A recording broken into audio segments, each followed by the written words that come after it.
नमस्कार, मैं ज्योति निषाद। चलिए बढ़ते हैं खबरों की ओर। रायपुर में मुख्यमंत्री निवास पर प्रकृति पर्व भादो एकादशी व्रत 2025 कर्मा तिहार कार्यक्रम का आयोजन किया गया। सीएम विष्णुदेव साय ने पारंपरिक विधान से पूजा अर्चना कर कार्यक्रम की शुरुआत की। इस कार्यक्रम का आयोजन छत्तीसगढ़ आदिवासी कंवर समाज युवा प्रभाग रायपुर ने किया। इस मौके पर सीएम विष्णुदेव साय ने कार्यक्रम को संबोधित करते हुए कहा कि हमारी संस्कृति हमारे पूर्वजों की अमूल्य धरोहर है। इस संस्कृति और परंपरा को जीवंत बनाए रखना न सिर्फ हमारी जिम्मेदारी है बल्कि नैतिक कर्तव्य भी है।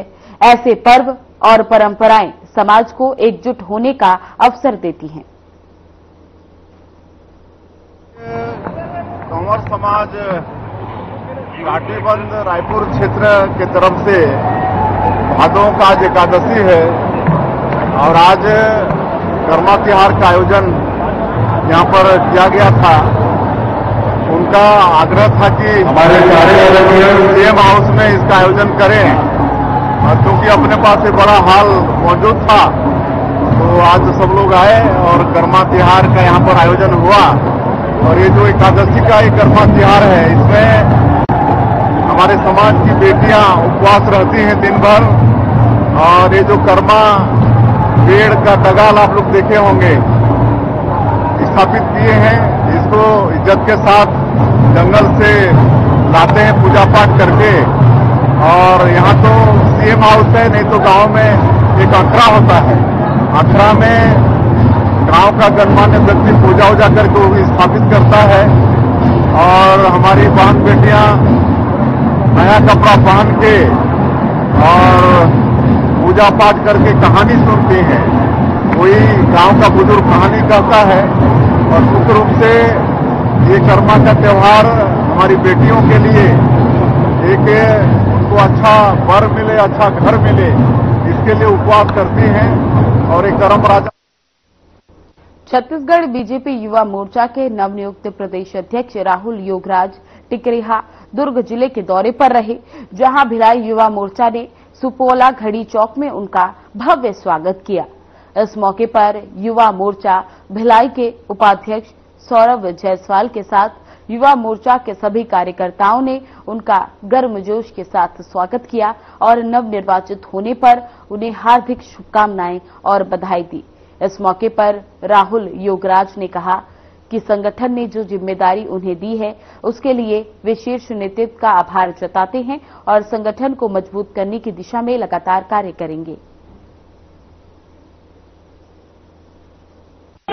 वंदे मातरम, कौन हमारी सबकी माता, भारत माता, भारत माता, अरे कौन हमारी सबकी माता, भारत माता, भारत माता, माता की जय, भारत माता की जय, माता माता की जय, भारत माता की जय। तो भारतीय जनता युवा मोर्चा में युवाओं की भूमिका यही है, जब सरकार युवाओं के विरुद्ध और समाज के विरुद्ध जब कार्य करने लगती है तो यही भारतीय जनता युवा मोर्चा का कार्यकर्ता भारत माता जी की जय का उद्घोष करते हुए विधानसभा घेराव करते हुए अपने पर लाठी फेरते हुए छत्तीसगढ़ के युवाओं की बात करता है। दुर्ग महापौर ने शहर में हेलमेट वितरण किया और सड़क सुरक्षा अभियान के तहत लोगों से अपील की है कि घर से बाहर निकलते समय हेलमेट जरूर पहने। महापौर ने कहा कि आपकी जान से बढ़कर आपके लिए और कुछ नहीं है। आपका परिवार आपकी राह देख रहा है, इसीलिए हेलमेट लगाकर सुरक्षित रहें। आपको बता दें कि दुर्ग कलेक्टर ने आदेश जारी किए हैं कि पेट्रोल पंप पर बिना हेलमेट पेट्रोल नहीं दिया जाएगा। इसके बावजूद भी कुछ पेट्रोल पंप मालिक हेलमेट दे रहे हैं और लोगों को हेलमेट पहनाकर पेट्रोल डलवा रहे हैं। महापौर ने कहा कि वे एसपी से बात करेंगे और पेट्रोल पंप मालिक के खिलाफ कड़ी कार्रवाई करने के निर्देश दिलवाएंगे।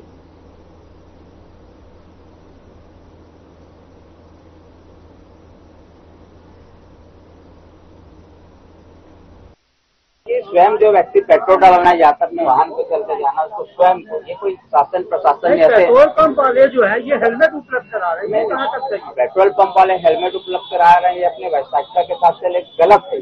गलत है ना? ये विषय ऐसा है कि हमने जागरूकता के लिए और शासन प्रशासन कोई नियम बनाते हैं वो अपने लिए नहीं, जनता के लिए, जनता के हित के लिए है। वो जो वाहन चला रहा है, वाहन लेके जा रहा है, तो पेट्रोल बनाना है, ये कड़ाई इसलिए करना पड़ रहा है कि लोग जागरूक नहीं हो पा रहे हैं। लेकिन आज जागरूक करने के लिए आज हम लोगों ने कुछ महापौर के नेतृत्व पे यहाँ पे पटेल चौक पे हेलमेट का वितरण किया गया है कि आप गाड़ी चला रहे हैं तो स्वयं की सुरक्षित है, हमारी सुरक्षित नहीं। आप वाहन चला रहे हैं तो आपके लिए काम कर रहे हैं। नियम और ये जो है यातायात के नियम, इसको पूर्णतः पालन करें, आप सुरक्षित रहें। समय समय पर जो है हेलमेट से संबंधित वैधानिक कार्रवाई, चालानी कार्रवाई करने के लिए कार्रवाई की जाती है। साथ ही साथ जो है पुलिस विभाग की तरफ से लोगों को अवेयर करने के लिए उन्हें समय पर गुलदस्ते देकर भी उनको समझाया जाता है और समय पड़ने पर उनको वो हेलमेट देकर भी, गिफ्ट करके भी उनको समझाया जाता है कि जीवन में हेलमेट का महत्व बहुत जरूरी है। जब भी टू व्हीलर चलाएं हेलमेट का साथ लें, हेलमेट को अपनी पत्नी की तरह संभाल कर रखें और जब भी टू व्हीलर में जाएं तो हेलमेट उसको पहनकर ही निकले ताकि आप भी सुरक्षित रहें और आपका परिवार भी सुरक्षित रहे। तो मेरी पूरी पब्लिक से अपील है कि जब भी टू व्हीलर का उपयोग करें, चाहे वो स्कूटी में उपयोग करें, चाहे बाइक में उपयोग करें, चाहे स्पोर्ट बाइक में उपयोग करें, हेलमेट का उपयोग जरूर करें। लोगों के बीच आप पहुंचे, जागरूक कर रहे हैं, कितना जरूरी हेलमेट को समझते हैं? क्योंकि बहुत जरूरी है अपनी सुरक्षा के लिए और आजकल की बढ़ती हुई ट्रैफिक को देखते हुए अत्यंत आवश्यक है। अभी मैं 2-3 लोग से बात करी, वो बिना हेलमेट के क्यों निकले हैं? क्योंकि बस वहां से यहीं तक आना, वहां से यहाँ तक आने में ईश्वर न करे कुछ होता है तो किसको दोष देंगे? ट्रैफिक को दोष देंगे। एक ने कहा मेरे को लेट हो रहा है, आपको 2 मिनट का लेट और कुछ दुर्घटना होती तो जिंदगी भर का क्या छूना था। सरकार के द्वारा भी और हम लोग भी सड़क पर इसलिए उतरे हैं। सड़क सुरक्षा महाअभियान के तहत आज हम प्रतीकात्मक रूप से नगर निगम के द्वारा हेलमेट वितरण कर रहे हैं ताकि लोग जागरूक, लोग जो है हम एक व्यक्ति हो सकते हैं आपके लिए, लेकिन हम अपने परिवार के लिए सब कुछ हैं। तो जब हम सब कुछ हैं तो हमारा परिवार भी हमारे लिए सब कुछ है। उसकी सुरक्षा के लिए हमको भी पहनना है हेलमेट और अपने परिवार वाले को। जब भी हम टू व्हीलर पर निकले तो बिना हेलमेट से न निकले। मैं सभी जन से यही निवेदन करती हूँ कि आप कभी भी सड़क पर दुपहिया वाहन में बिना हेलमेट से न निकले। नगर निगम के कर्मचारियों को हेलमेट अनिवार्य करेंगे क्या? बिल्कुल बिल्कुल, जब हम यहाँ पर उतरे हैं तो वहाँ पर भी हम अनिवार्य करेंगे। नो हेलमेट नो पेट्रोल चल रहा है मैडम अभियान, लेकिन उसके बाद भी पेट्रोल पंप मालिक जो है वो हेलमेट प्रोवाइड करवा। देखिए, मैं तो बात करूंगी एसपी साहब से। ये विषय की जानकारी अभी मुझे मिली है कि पेट्रोल पंप वाला एक हेलमेट रखा है और जो भी पेट्रोल लेने आ रहा है उसको हेलमेट लगा रहा है और पेट्रोल दे रहा है। ये बहुत बड़ा गुनाह है। इस गुनाह पर रोक लगाना अनिवार्य है। मैं बात करूंगी एसपी साहब से कि इस तरह से कार्यवाही कम से कम हमारे दुर्ग नगर निगम में नहीं होना चाहिए। दुर्ग का Jawahar Nagar industrial area stretching ground में तब्दील होता दिखाई दे रहा है। शहर का पूरा कचरा यही जमा हो रहा है। आसपास के लोग कचरा नहीं उठाए जाने को लेकर निगम में शिकायत कर चुके हैं, लेकिन अभी तक निगम के स्वास्थ्य विभाग के अधिकारी यहां झांकने तक नहीं आए हैं। आपको बता दें कि इस मामले में ग्रुप कमिश्नर सुमित अग्रवाल ने कहा कि दुर्ग निगम कचरा निष्पादन के लिए प्रोसेसिंग प्लांट लगाने जा रही है, जिसकी स्वीकृति शासन से मिल चुकी है। इसके लिए स्थान को भी चिन्हित कर लिया गया है। साथ ही उराला वार्ड में ये प्लांट लगाया जाएगा, जिससे कि आसपास के लोगों को कोई भी परेशानी नहीं होगी। प्लांट के अंदर पूरा रिसाइक्लिंग सिस्टम रहेगा और कोई भी गैस या बदबू इस प्लांट से बाहर नहीं जा पाएगी। वहीं जवाहर नगर के कचरे को बारिश की वजह से पूरा नहीं उठाया जा सका, लेकिन आने वाले दिनों में पूरी तरह से कचरा वाहन से सफाई की जाएगी।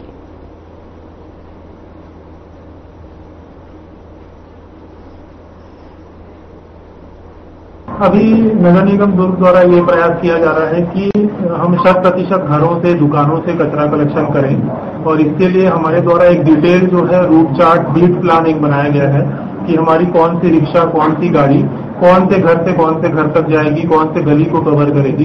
इसके लिए एक पूरा डिटेल हमने रूट चार्ट बनाया है और सुपरवाइजर्स को, हमारे दरोगा को, हमारे एएचओ को इसके लिए निगरानी के लिए लगाया हुआ है और लगातार इसके लिए उनकी ट्रेनिंग मीटिंग भी की है ताकि इसको हम लोग फील्ड लेकर हम पालन करा पाएं और 100% हम लोग उसका कचरा का कलेक्शन करा पाएं। और कलेक्शन के बाद जो वैज्ञानिक तरीके से उसका निपटान करने की बात है, तो क्योंकि अभी तक यहाँ पे दुर्ग निगम में कोई प्रॉपर कोई प्रोसेसिंग प्लांट या फिर कोई ट्रेंचिंग ग्राउंड नहीं रहा है, तो जिसके कारण कि यहाँ पे हमेशा समस्या उत्पन्न होती रही है। तो जिसके लिए अभी शासन ने एक प्रॉपर प्रोसेसिंग प्लांट लगाने के लिए, जिसको कि MRF भी बोलते हैं, मटेरियल रिकवरी फैसिलिटी, उसकी एक स्वीकृति प्रदान की गई है। तो उसके लिए जो है उर्ला में जगह चिन्हांकित किया गया है और वहाँ पे जो है एक इंटीग्रेटेड प्रोसेसिंग प्लांट लगाया जाएगा, ताकि शहर का कचरा जो है व्यवस्थित ढंग से वहाँ पे उसकी सेग्रीगेशन और रिसाइकलिंग और कंपोस्टिंग, ये तीनों चीज ही वहाँ पे किया जा सके।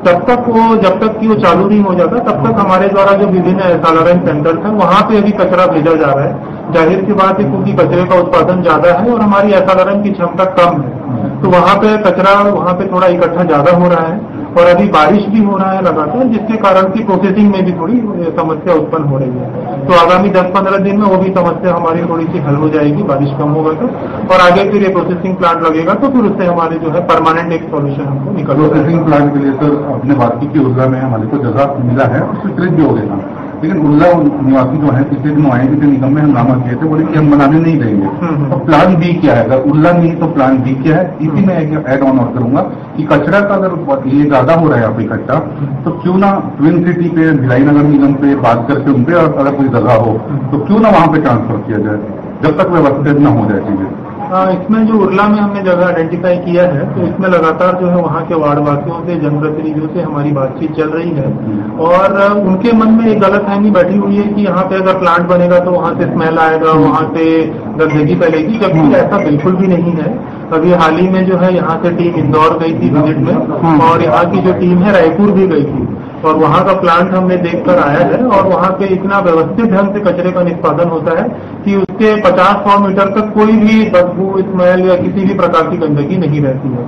तो इस तरह हम उनको समझाने की कोशिश कर रहे हैं और लगातार उनसे बातचीत चल रही है और बहुत सारे जो वार्डवासी हैं, जनप्रतिनिधि हैं, उस चीज को स्वीकार भी कर लिए हैं कि हाँ, यहाँ पे अगर प्लांट बनेगा तो हमारे शहर, हमारे वार्ड के विकास के लिए ही है। तो उसमें हमारा चल रहा है। अगर वो प्लान नहीं होता है सक्सेस, तो फिर प्लान बी के लिए कलेक्टर साहब से चर्चा हुई है और जगह आइडेंटिफाई, सभी एसडीएम को बोला गया है कि जगह आइडेंटिफाई करके रखें और अगर प्लान बी पे जाने की आवश्यकता पड़ी तो फिर उसके लिए हम लोग न्यू लैंड आइडेंटिफाई करके कार्रवाई करेंगे। रही बात कचरा ट्रांसफर करने की, तो भिलाई निगम से संपर्क किया गया था। तो भिलाई निगम का खुद भी जो उनका एक जो ट्रेंचिंग ग्राउंड है वो ऑलरेडी ओवर मतलब कैपेसिटी से ज्यादा वहाँ पे है और वहाँ पे जो अगर हम गाड़ियां भेजते भी हैं तो हमारा बहुत ज्यादा फ्यूल और ट्रांसपोर्टिंग कॉस्ट बहुत ज्यादा बढ़ रहा है। तो उन्होंने भी मतलब ज्यादा समय के लिए उसको जगह को देने के लिए इनकार किया है। और लेकिन एक चीज इसमें और अच्छी बात है कि केंद्रीय शासन और राज्य शासन द्वारा एक सीबीजी जो compressed biogas plant, CBG plant लग रहा है पीपीपी बोर्ड पे और पूरा जो हमारा शहर का गीला कचरा है वो आगामी 1.5 या 2 साल के बाद जब वो प्लांट पूरी तरह से रेडी हो जाएगा तो पूरा हमारा जो गीला कचरा है वो पूरा ये प्लांट जो है भिलाई में लग रहा है और इसके लिए पूरा शासन जो है इसके लिए एमओयू जो है ऑयल कंपनी के साथ कर चुकी है और जल्द ही ये प्लांट एस्टेब्लिश होगा तो पूरा हमारे दुर्ग शहर का नहीं पूरे जिले का जो गीला कचरा है वो पूरा वहीं पे जाएगा और प्रोसेस होकर वहाँ पे गैस वहाँ पे उत्पादन होगा जिससे कि कचरे का भी निपटान सही तरीके से हो जाएगा।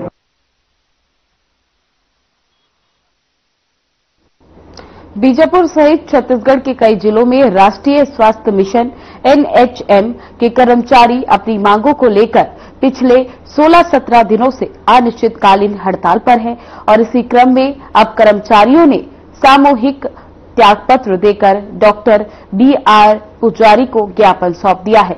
आपको बता दें कि एनएचएम कर्मचारी नियमितीकरण, वेतन बढ़ोतरी और अन्य 10 सूत्रीय मांगों को लेकर आंदोलन पर हैं। कर्मचारी संघ ने स्पष्ट किया कि सरकार की धमकी और बर्खास्तगी के अल्टीमेटम के बावजूद उनका आंदोलन जारी रहेगा।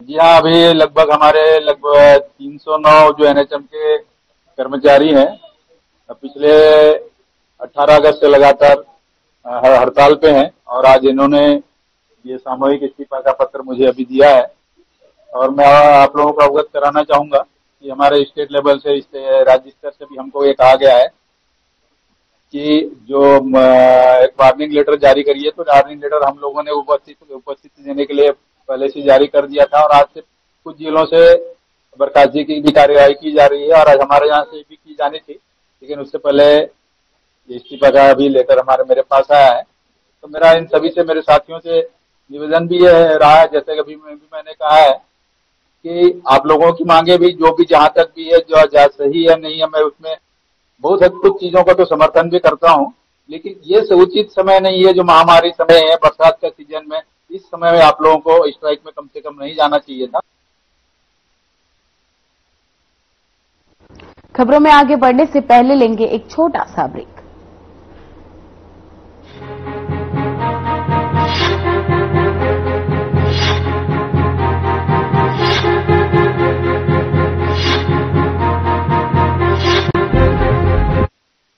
क्या आप जिम जाते हैं, कसरत करते हैं, फिर भी आपकी सेहत नहीं बनती? काजू बादाम किशमिश मेवे प्रोटीन के डिब्बे खाते हैं फिर भी कुछ असर नहीं होता, तो इसका मतलब है आपका पाचन तंत्र खराब है। और जब तक के पाचन तंत्र दुरुस्त नहीं होगा, आप जितना मर्जी अच्छे से अच्छा खा लो, आपकी सेहत नहीं बन सकती। इसलिए हमारी संस्था सन्यासी आयुर्वेदा ने एक ऐसी दवा का निर्माण किया है जो कि आपके लिवर, आपके पाचन तंत्र को दुरुस्त करने का काम करती है, ताकि आप जो भी खाएं उसका पूरे का पूरा निचोड़ आपके शरीर को लगे, आपकी भूख बढ़े, खाया पिया सही से लगे, नया खून बने, हड्डियों में जान आए, वजन बढ़े और आप मोटे तगड़े खूबसूरत पर्सनैलिटी के मालिक बन जाएं। सिर्फ 699 रुपए की पूरे 1 महीने की दवा होती है और आप इसे घर बैठे 01145454545 पर फोन करके दवा मंगवा सकते हैं। सुनो, एक अच्छी इंश्योरेंस पॉलिसी AI से पूछते हैं। एक ऐसी पॉलिसी जिसमें प्रीमियम पेमेंट हो लिमिटेड और इनकम आती रहे लाइफ टाइम। LIC का जीवन उत्सव। एक ऐसी पॉलिसी जो दे होल लाइफ इंश्योरेंस कवर भी। LIC का जीवन उत्सव। वाह, चलो तो LIC की जीवन उत्सव पॉलिसी ही लेते हैं। मैं भी तुमसे यही कह रही थी, LIC का जीवन उत्सव। लाइफ टाइम सेलिब्रेशन मनाइए LIC के जीवन उत्सव के साथ। फ्यूचर सेट है।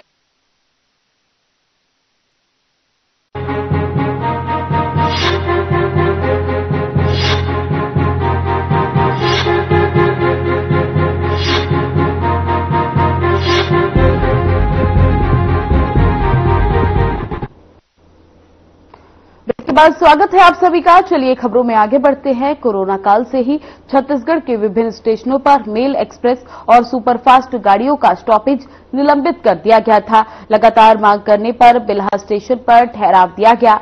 4 ट्रेनों को सोमवार को विधानसभा चुनाव क्षेत्र बिल्हा विधायक धर्मलाल कौशिक, केंद्रीय राज्य मंत्री तोखन साहू, क्रेरा अध्यक्ष भूपेंद्र सिंह सवन्नी सहित सैकड़ों लोगों ने और जनप्रतिनिधियों ने बिल्हा स्टेशन पर एक्सप्रेस गाड़ी को झंडी दिखाकर रवाना किया।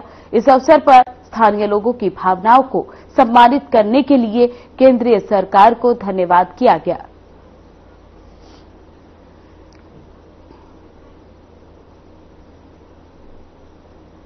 इसको लेकर के क्षेत्र की जनता लगातार मांग करते रहे कि ट्रेनों की स्टॉपेज पुनः प्रारंभ होनी चाहिए। इसके लिए चाहे बिल्हा हो, चाहे करगिरो कोटा हो, गौरेला पेंड्रा हो, पूरे क्षेत्र के लोग मांग करते रहे। और न केवल हम बिल्हा और बिलासपुर की बात करें, बल्कि छत्तीसगढ़ के हम लोग जहां भी जाते हैं ट्रेन की स्टॉपेज के लिए मांग करते रहे। और मुझे आज ये बताते हुए प्रसन्नता हो रही है कि माननीय हमारे देश के यशस्वी प्रधानमंत्री श्री नरेंद्र मोदी जी ने और हमारे माननीय रेल मंत्री श्री अश्विनी वैष्णव जी ने आज 52 ट्रेनों को लगभग 21 स्टेशनों पर रोकने के लिए स्वीकृति दिए और आज से ट्रेनें रुकना प्रारंभ हो गया। तो मैं छत्तीसगढ़ वासियों को बिल्हा, बिलासपुर, गौरेला, पेंड्रा, मैं आप सबको बधाई देता हूं। ट्रेन हमारी इस देश की विकास यात्रा की जीवन रेखा है। यात्री सफर करते हैं तो ट्रेन से ही करते हैं। इससे ट्रेनों की स्टॉपेज मिलने से विद्यार्थियों को सुविधा मिलेगी, हमारे व्यापारी भाइयों को सुविधा मिलेगा, आम यात्रीजनों की सुविधाएं बहाल होगी। इसके लिए मैं आप सबको बधाई देता हूं। माननीय हमारे वरिष्ठ नेता श्री धर्मलाल कौशिक जी, माननीय भूपेंद्र सवन्नी जी और बिल्हा के हमारे सभी नागरिकों का भी मैं अभिनंदन करता हूं, जिन्होंने आज नागरिक अभिनंदन के माध्यम से स्वागत सम्मान कार्यक्रम रखा था। निश्चित रूप से आप देखेंगे कि आवागमन में एक जो महत्वपूर्ण साधन है हमारे रेल के सुविधा, और ट्रेनों के माध्यम से हमारे जो दूध वाले हैं, फल वाले हैं, सब्जी वाले हैं, इन लोगों को भी स्टॉपेज बढ़ने के बाद में इनके व्यवसाय में भी वृद्धि होती है। और इसके लिए लगातार लोगों की आवाज आ रही थी। हमारे लोकप्रिय सांसद, साथ ही हमारे केंद्रीय मंत्री तोखन साहू जी इसके लिए समय समय पर प्रयास करते रहे। रेल मंत्री से भी कई बार बातचीत किए, माननीय प्रधानमंत्री जी से। और आज जो छत्तीसगढ़ को सौगात मिला है, उनके संसदीय क्षेत्र में बिल्हा, बाकी जगह को जो सौगात मिला है, हम उसके लिए उनका आभार व्यक्त करते हैं। भूपेन्द्र सवन्नी और मैं भी कई बार दिल्ली में भी इस बात को हम लोग तोखन जी से बातचीत किए, यहाँ भी बात की है। और हमारे लोग भी लगातार सब बातचीत करते रहे। हमारे यहाँ के जो रेल यात्री संघ के लोग हैं, बिल्हा के प्रमुख लोग हैं, सब लोग इसके लिए लगे रहे। तो आज एक महत्वपूर्ण मांग हमारी पूरी हुई है कि कोविड काल में हमारे जो ट्रेन बंद रहे स्टॉपेज, आज उसका नए सिरे से स्टॉपेज का शुरू हुआ है और हरी झंडी दिखा करके आज हमारे केंद्रीय मंत्री उसको प्रारंभ किए हैं। मैं उसके लिए उनका आभार व्यक्त करता हूँ। बिल्हा क्षेत्र की जनता को, छत्तीसगढ़ की जनता को बधाई देता हूँ। बिल्हा नगर के लिए बहुत ही गौरव का क्षण है कि कोरोना काल में जो ट्रेनों का स्टॉपेज बंद हुआ था और जिसको लेके बिल्हा नगर वासी हमेशा आवाज उठाते रहे, और उसको लेकर हमारे पूर्व मुख्यमंत्री अरुण साहु जी भी पहले प्रयास करते रहे। और उस समय हमारे को 2 ट्रेनों का स्टॉपेज भी मिला। और उसके बाद आदरणीय तोखन साहू जी सौभाग्य से हमारे केंद्रीय राज्य मंत्री बने, और उसके लिए हमने और धर्मवीर ने लगातार बिल्हा में ट्रेनों के स्टॉपेज की मांग उनसे की। और उन्होंने बहुत ही अच्छे ढंग से माननीय मुख्यमंत्री जी के अनुमोदन से भी, माननीय रेल मंत्री जी से, प्रधानमंत्री से मिलके जब छत्तीसगढ़ के इस विषय को रखा, तो हमारे केंद्रीय नेतृत्व ने बड़ी सहजता के साथ आज 52 ट्रेनों की स्वीकृति दी, जिसमें बिल्हा में 4 स्टेशनों के ट्रेनों के स्टॉपेज की स्वीकृति मिली है। अभी इंटरसिटी को हमने हरी झंडी दिखाई है। शालीमार हमारी एक्सप्रेस है और हमारी इतवारी एक्सप्रेस है, और साथ ही साथ सारनाथ एक्सप्रेस है। ये बहुत ही महत्वपूर्ण ट्रेनें थी बिल्हा नगर वासियों को जो सौगात मिली है। उसके लिए मैं केंद्रीय राज्य मंत्री तोखन साहू जी, हमारे विधायक धर्मलाल कौशिक जी, साथ ही हमारे केंद्रीय नेतृत्व और प्रदेश नेतृत्व को बहुत साधुवाद दूंगा कि बहुत ही अच्छे प्रयास रहा है। और साथ ही साथ बिल्हा नगर को जो बड़ी सौगात अमृत रेलवे स्टेशन के रूप में दी गई है, जो 9 करोड़ की लागत से बन रहा है, जब मूर्त रूप ले लेगा तो मैं कह सकता हूं कि इस सदी के लिए बहुत ही आकर्षक रेलवे स्टेशन बिल्हा का रहने वाला है। और साथ ही साथ हम पहले एक अंडरब्रिज की मांग करते थे कि बिल्हा में अंडरब्रिज की हमको स्वीकृति दी जाए, किंतु जब ये विषय हमने प्रदेश नेतृत्व और राष्ट्रीय नेतृत्व के सामने हमने धर्मवीर ने मिलकर सारा क्षेत्र का विषय को रखा, तो उन्होंने हंसते हुए कहा एक क्या मांगते हो, जितनी जरूरत है सारी ले लो। तो आज बिल्हा में क्षेत्र में 3 अंडरब्रिज निर्माणाधीन है, और रेलवे ट्रेंगी का भी जो अंडरब्रिज है बहुत जल्दी स्वीकृति होने वाला है। तो मुझे ऐसा लगता है कि रेलवे की दृष्टि से इतनी बड़ी सौगात आजादी के बाद पहली बार बिल्हा को मिली है, और उसके लिए मैं पुनः तोखन साहू जी का, धर्मवीर का और सभी अपने प्रदेश नेतृत्व का, राष्ट्रीय नेतृत्व का, बिल्हा नगर वासियों का अभिनंदन करता हूं कि बहुत ही सार्थक प्रयास से आज ये निर्णय हुआ। बहुत बहुत सबका आभार। और सौर ऊर्जा की दृष्टि से माननीय प्रधानमंत्री जी ने अभी लक्ष्य निर्धारित किया है कि प्रधानमंत्री सूर्य घर योजना के अंतर्गत हम अपने अपने घरों पे लगाएं। और चूंकि यह रेलवे का विषय जो राष्ट्रीय विषय है, और इसके लिए भी निश्चित रूप से कुछ योजना आने वाले समय पर जो बनेगी वो राष्ट्रीय स्तर पर ही बनेगी, किंतु सभी उद्योगों से कहा गया है कि कम से कम 10% जो ऊर्जा की खपत है वो सोलर ऊर्जा के माध्यम से सुनिश्चित करे। ऐसा राष्ट्रीय नेतृत्व के द्वारा हमारी केंद्र सरकार के द्वारा आग्रह किया गया है, और अभी व्यापक रूप से सभी लोग इस दिशा में आगे बढ़ रहे हैं। मेरी जानकारी में माननीय मुख्यमंत्री जी के नेतृत्व में छत्तीसगढ़ में भी बहुत ही अच्छे ढंग से इस क्षेत्र में काम हो रहा है। सुअवसर है कि हम लोगों के लिए ट्रेन सुविधा पुनः माने शुभारंभ हुआ। इसके लिए हम सब लोग जनता जो है, केंद्रीय राज्य मंत्री श्री तोखन लाल साहू जी, श्री धर्मलाल कौशिक जी, श्री भूपेन्द्र सवन्नी जी और माननीय प्रधानमंत्री जी का हम दिल से स्वागत करते हैं, उनका धन्यवाद करते हैं। बहुत ही अच्छा लगा हम लोग के लिए। गांव की जनता को, बिल्हा क्षेत्र के जितना भी यात्री है, सबको लाभ मिलेगा इससे। तो हम लोग को बहुत दुख लग रहा था, नहीं स्टॉपेज नहीं था, बीच में बंद हो गया था, तब से हम लोग परेशान थे, महंगी नहीं हो पाए। फिलहाल बुलेटिन में बस इतना ही। बने रहे हमारे साथ। नमस्कार।